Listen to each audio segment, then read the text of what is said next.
Hi Libra Sun and Rising. This is a video for the transit of Jupiter in the sign of Pisces. As I record this in May 2021, Jupiter has recently gone into Pisces and will stay there until late July after retrograding in June, go back into Aquarius until the end of December, and that's when it goes into Jupiter for good into 2022. For Libra, this is your sixth house of work. So this is the house of Virgo in the universal chart for you. And this is the area of health, your service to others. It can even be your pets. So all of these areas can see either improvement, expansion, a bit of luck that, doesn't seem like it's just because of what you're doing, but it's just like a twist of fate, whatever you want to call it. So one of the areas that this can affect is your work itself. If you are looking for work, you may have a better chance of getting a job. But even if you are employed, there might be like so much work, you're like working overtime. You have to work a lot because everything has expanded. You might get a new job, a better job, and even the working conditions can improve because the sixth house can be your workspace. So maybe it's a bigger office. Maybe it's an environment where instead of like being at little cubicles, you have your own office altogether. Even if it's a hole in the wall, at least it's your own space that you can, something to call your own. And so it is a step up, it is an improvement, and it gives you that sense of freedom that Jupiter is so much associated with.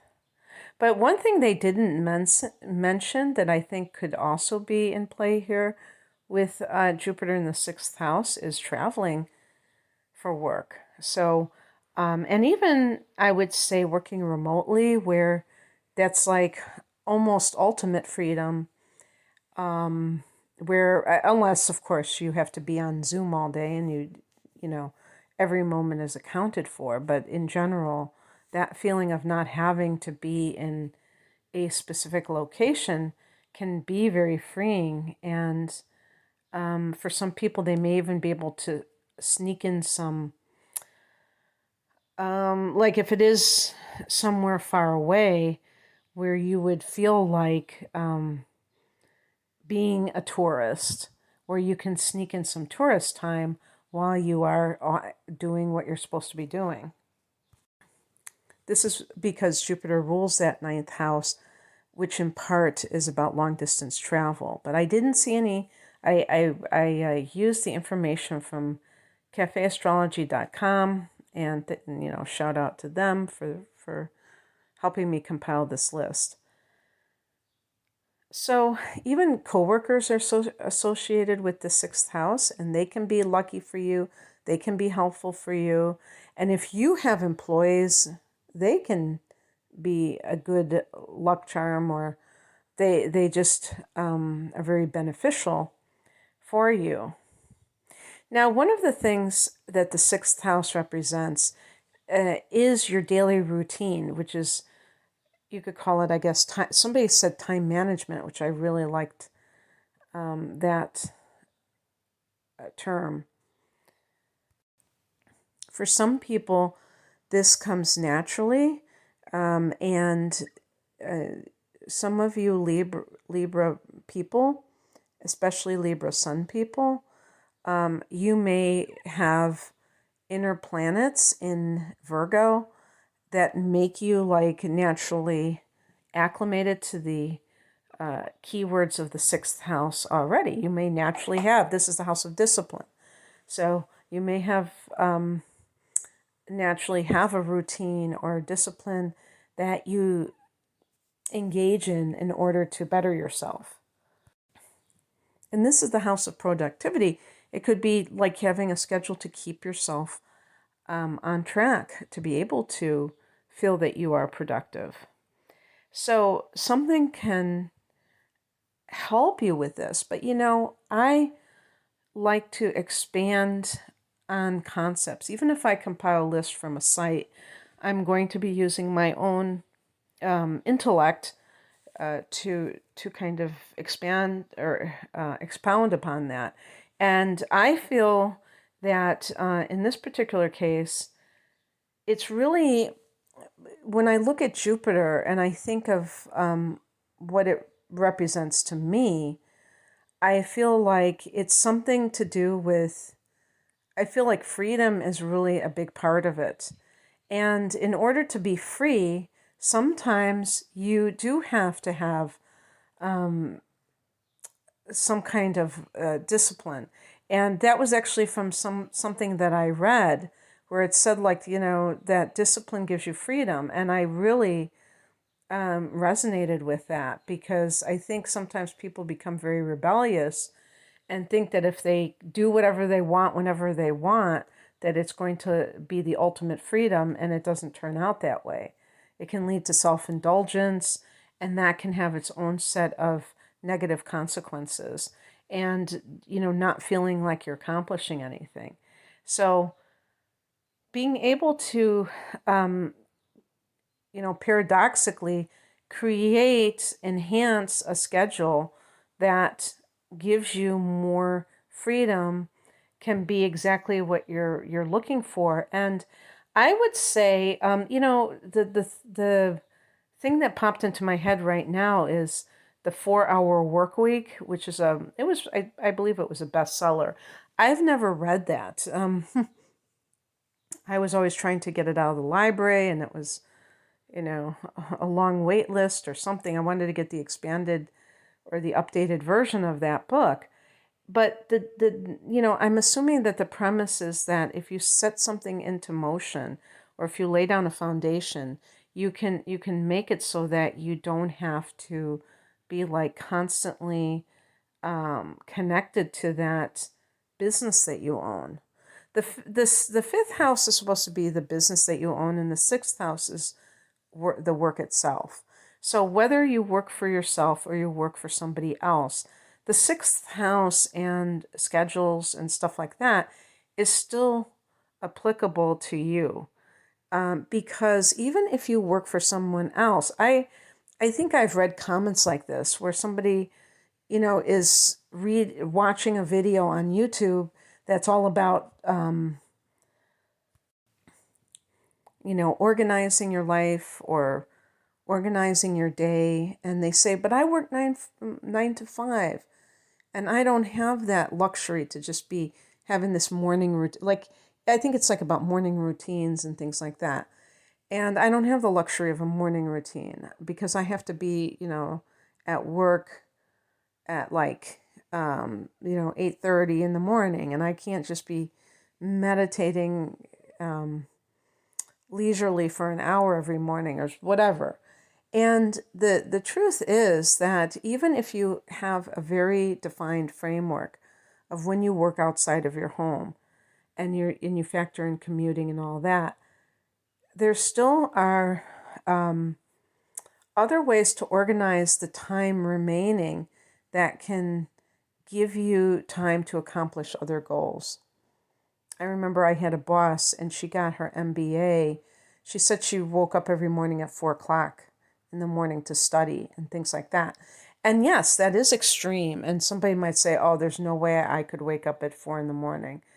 But when you really want something, you do tend to move heaven and earth in order to get it. And so it's really about looking at time from an expansive perspective. So instead of having like a lack consciousness mentality, which is what that person was like when they said, I only have, such and such amount of hours because I work 9 to 5. It's like saying, is there an hour here, an hour there? Maybe I don't want to get up at 4 in the morning, but maybe when I come home from work at 5:30 or 6 o'clock with my commute, and after I've made dinner and done some things, maybe instead of vegging out in front of the boob tube, maybe I could, take a course if something, if you're trying to get some kind of certification, if you're trying to get a degree, if you're trying, you might want to take a night course or do something that you feel is self-improvement, because that's what this house is really all about.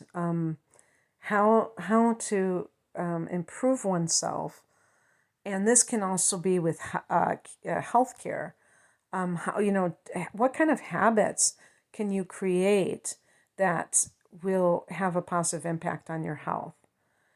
And you will find these in abundance. Jupiter is about abundance.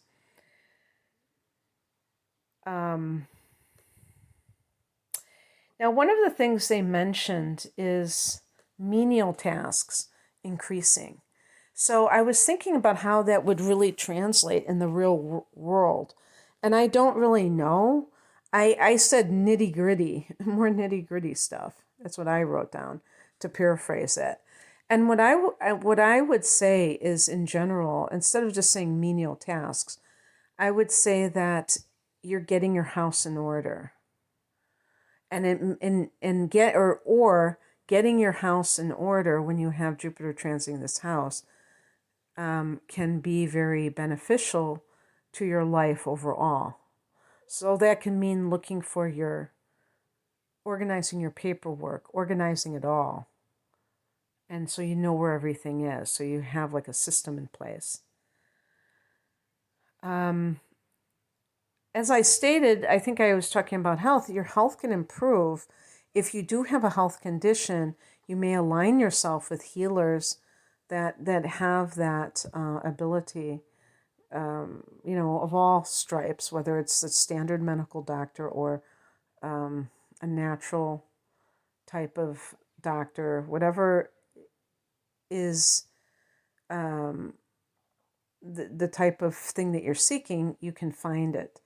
You do have to watch your weight with these transits. I think, they have things on that I've seen before where they say, what are the transits that can add pounds to a person? And they mention, and I think I've seen this before about Jupiter in the 6th house, because it is connected to health.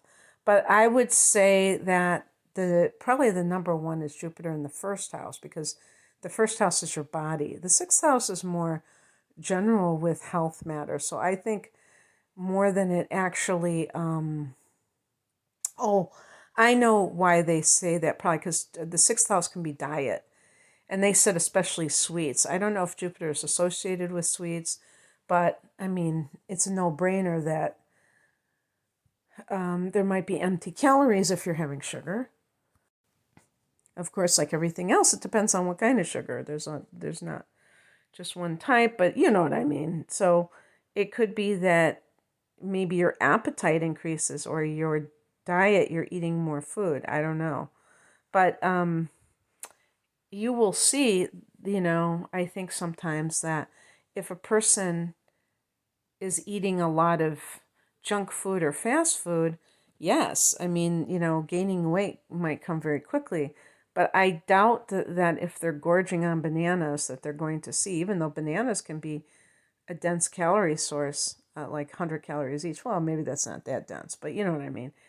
Eating a bunch of bananas doesn't have the same effect, even though the caloric intake might be the same, because not all foods are going to react in the body in the same way. So there might be part of this alignment might be finding a diet that really is good for you. And you might feel lucky that you stumbled upon this diet, if that's how it happened. Let's see.